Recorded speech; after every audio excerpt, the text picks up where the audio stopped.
Hey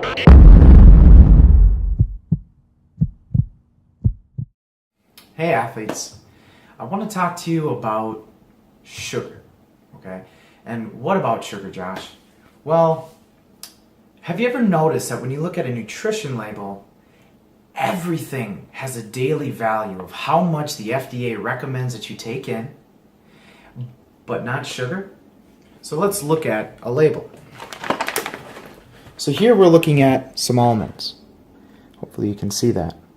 It tells us how much total fat you need, your saturated fats, your cholesterol, sodium, how many total carbohydrates you should get in a day, how much fiber, how much protein, and then all of the vitamins and minerals have some sort of a daily recommended value.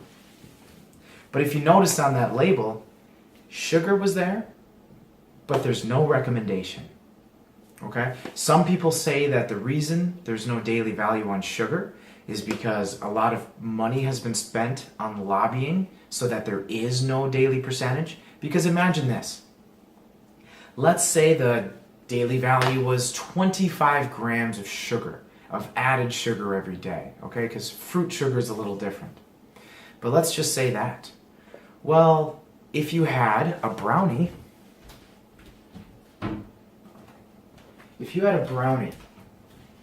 that had, let's say, 40 grams of sugar in it. So let's get that up close, like that.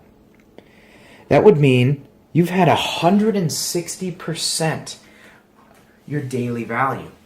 If we said that 25 was your number, that's 40 grams. That's one brownie. Now, this happens to be a brownie that you can put into a cup. And on a cheat day, that's great.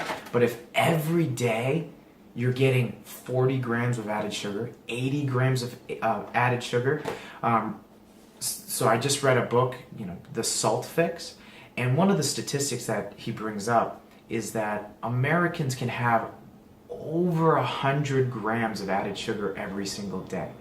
Now imagine what that would look like percentage-wise. If you looked at your label and it said, oh, by the way, this is 450% your daily recommended intake of sugar, what would that do to sugar intake? It'd probably drop it down, right? So again, when people are saying that, there's a lot of money being spent on lobbyists, you can kind of put two and two together, right? So, Josh, how much added sugar a day do you recommend? Now, the World Health Organization, when they gave their dietary guidelines, I believe in 2015, they recommended only 25 grams of added sugar a day. Now, for a lot of you, especially if you're getting 80 or more, that's taking a lot away and you're going to feel very deprived. So here's my recommendation.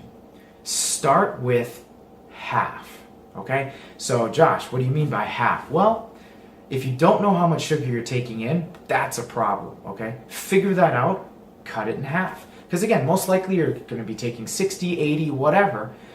Drop it to 40, okay? Great, let's see how you feel, okay? Now, dropping your sugar calories, okay, you may have some cravings.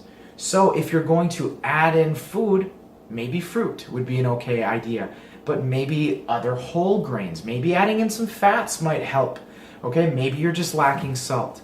But if you're eating 80 grams of sugar, that's way more than your daily recommended value. Now, the FDA has yet to release a distinct number of what you should be eating in a day. So for now, we have to take it upon ourselves to kind of figure out.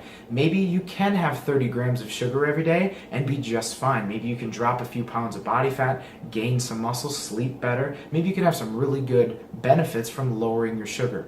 But I will say, if you're not tracking your sugar or caring about it at all, you should.